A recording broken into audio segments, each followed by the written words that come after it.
Meron nga palang nag-request sa akin ng serum na yan. And ayan, nire-review ko na siya. 1 to 7 days mapapakita ko sa inyo kung ano nga ba yung magiging resulta. Yes, wala naman agad na magiging resulta sa 1 to 7 days. And fast forward, titigan nyo yung mukha ko. May mga melasmang maliliit dyan. And nakuha ko yan sa init. Lalo na pag hindi ka nakapag-sunscreen. Noon ko pa yan nakuha yung dalaga ko. Mahirap tanggalin yung mga ganyan. Naglalight lang siya pero bumabalik lalo na pag nainitan siya ng sobra. And ayan, sa second day ko, titigan nyo pa rin yung mukha ko. Nandyan pa rin yun. And ayan, sa 3 days ko, wala namang tumubo na acne or pimples or pula-pula. Mainit ba? Makati ba? Hindi siya makati sa mukha. Yung mga ginagamit kong yan. And nag-enjoy pa rin ako. And importante talaga na may sunscreen sa face. At huwag niyong titipirin lalo na pag lumalabas kayo ng bahay na importante talaga maglalagay. Sa 4G ko, ayan, mapapansin nyo, medyo nagla-light na yung face ko, diba? Kasi nung bago ko gamitin yan ay nag-swimming pa kami. Hindi naman ako masyado nagbabad sa init. Pero nag-dark yung mga melasma ko dyan. Nag-light na rin kasi. Medyo mahirap din talaga tanggalin ang mga melasma. Lalo na kung malalaki. Ayan, maliliit. Di siya masyado halata sa pang-5 araw ko. And ayan, okay pa rin siya. Wala pa rin akong naramdaman. I mean, nakitang may tumubo ba sa mukha ko ng mga pimples or pula, ganun pa rin. Ayan, sa 7 days ko makikita nyo, nag-light yung mukha ko. Ayan. And nag-enjoy pa rin akong gamitin yung product na yan. Ayan. And mapapakita ko sa inyo after 3 weeks or 1 month. And so, napanood niyo yung mga video na nauna na 7 days na ina-try ko. Kaya kasi ako nagpapakita ng ilang araw na ginagamit ko. Dahil gusto ko makita kung ano nga ba yung magiging effect niya. Kung meron bang nangyari sa face ko or ano man. And ito nga palang ayan, napakita ko na to, ayan, serum, after 3 weeks, magpo 4 weeks na rin, ayan, mag-1 buwan na din ko siyang ginagamit, ayan, halos konti na lang siya, ayan, 3 patak, bawat isang sa mukha ko, and, lang dito, 1 patak, ganun, and iba kasi to, hindi siya yung katulad ng igaganon mo, hindi, eto, ganun siya, mas gusto ko to, ganun lang, pero, ayoko yung dedirekta rito dahil nga tumatalsik sa kamay lang talaga siya. And ayun, ginagamit ko nga yung eto muna. Nasa baba kasi yung yung ginagamit kong sabon. Halos medyo nagpipina siya. Ito yung itsura niya. Ayan. Meron akong review nito. Pinakita ko lang yung mga itsura nila at yung mga laman nila. Ito yung box ng sabon. Ayan siya. May mga review na rin ako sa ibang mga naging review ko dito katulad ng ibang product nila. Ayun. Maganda naman yung resulta nila. Lalo na tong sabon nila. Meron tong isa. Ito yung isa niyan. Ayan. Pangkatawan to. Ayan. Scrub. May mga batik-batik siya. Ayan. Hindi naman siya masakit sa katawan. Nung nagamit ko yan. Kasi may mga noon-noon na gamit ako. Ito maganda to. Nakakalight to sa face. Hindi siya yung parang pag ginamit mo ay banat. Hindi siya yung banat na pag natuyo, hindi siya banat. Lang siya, makinis lang siya, makintab lang siyang gamitin.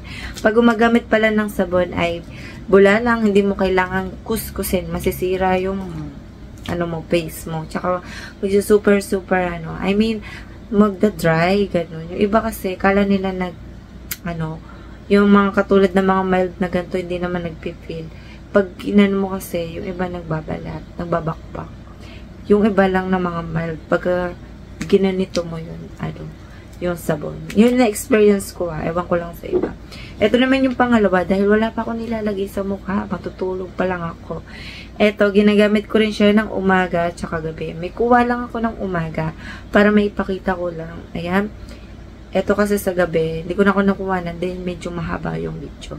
Ayan, meron siyang nakalagay dito, Natural Flawless Skin, Gluta Papaya for less room. Nagustuhan ko to dahil nga nung nakaraan, bago ko to gamitin, ay meron akong mga melasma. Kitang-kita sa unang video ko na ipinakita kanina, na unang video, yun nga. Medyo dark yung mga melasmang maliliit. Melasma yung maliliit ang tawag doon. Mahirap siyang tanggalin.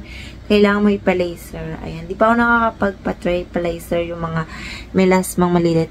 Dark spot na rin. Ayun. Pero melasma daw yung maliliit na yan. Yung mga tumutubo, halimbawa na babad ka sa dagat, lumalabas talaga yan. Ilang beses na akong naglalabas yan, pero nagla-light pa rin dahil nga sa mga ginagamit kong mga product na itinetest ko. Ayan, nakalagay rito, triple whitening. Ayan, mabilis siya sa akin. Magpo 4 months na, magpo 1 month na, nag-light yung mga melasma ko. Ayan. Nung una talaga, super dark yan. Naiinis ako. Ayan. Hindi siya madaling tanggalin. Nandyan pa rin siya. Nakatatak pa rin siya. Kahit nga sa mga ibang vlog ko na ganun pa rin. Nagla-light siya. Pero pagka nagdagat ka, kahit nga naka-sunscreen, nagbabalik talaga siya. Kailangan mo erase talaga siya.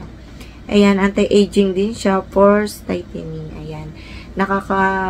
Din siya ng pores. Ayan.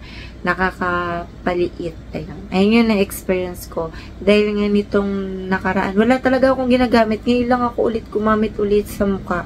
Pero serum lang ang ginagamit ko sa kasabon.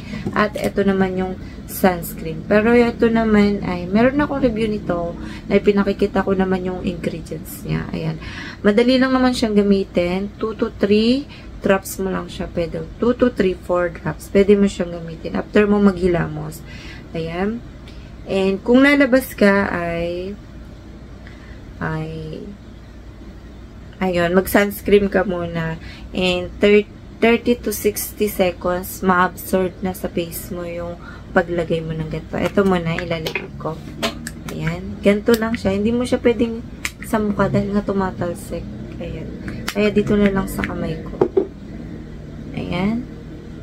Ang nangyayari naman dito ay wala naman. Di naman ako nagka-pimples. Mas okay nga siya eh. Lalo sa gabi. Ayan. Ganyan lang ako maglagay. Dahan-dahan. Hindi naman siya mahapti sa face or what. Ayan. Tumatalsik, diba? Kaya sa kamay ko lang siya nilagay. Nilalagay ko siya sa likod ko. Sa matipid lang din akong gamitin. At marami rin naman kasi 30 ml siya. Ayan. Ganyan lang ako maglagay. Ayan. Minsan naglalagay ako ng soothing gel. Ayan. Ayan. Pagkabago, soothing gel muna, tas sunod to. Ayan. Bihira ako maglagay ng ganun. Ayan. Nakakatulong din kasi magpalight ng dark spot, mga pinagbakasan ng acne. Ito. Dahil nga, sa melasma ko mga lang na maliliit, naglight na, diba? Ayan. Makikita naman sa mga unang video ko. And next, ito naman yung ginagamit ko na sunscreen. Meron itong isang sunscreen yung kulay white. Magkaiba sila. Ito ay hindi siya hindi siya maputi. Ayan. Ipapakita ko. Dahil gabi na, hindi ko na siya may lalagay sa mukha ko. Pang umaga lang kasi ito ginilalagay. Ayan. Water-based kasi siya. Ayan. Hindi siya maputi. Ayan. Parang wala lang. Parang serum yung dating niya. Ayan. Water-based kasi siya. SPF 50 PA, SPF 50 PA++. Ayan. Nakalagay dito, whitening, moisturizing, paraben-free, and water-based formula siya. Kaya kung ayaw mo nang maputi, ito, okay siya. Yung amoy naman, hindi naman siya super amoy. Parang sa una lang may amoy. Pero pag nilagay mo na sa mukha, hindi naman. Hindi siya malagkit sa mukha.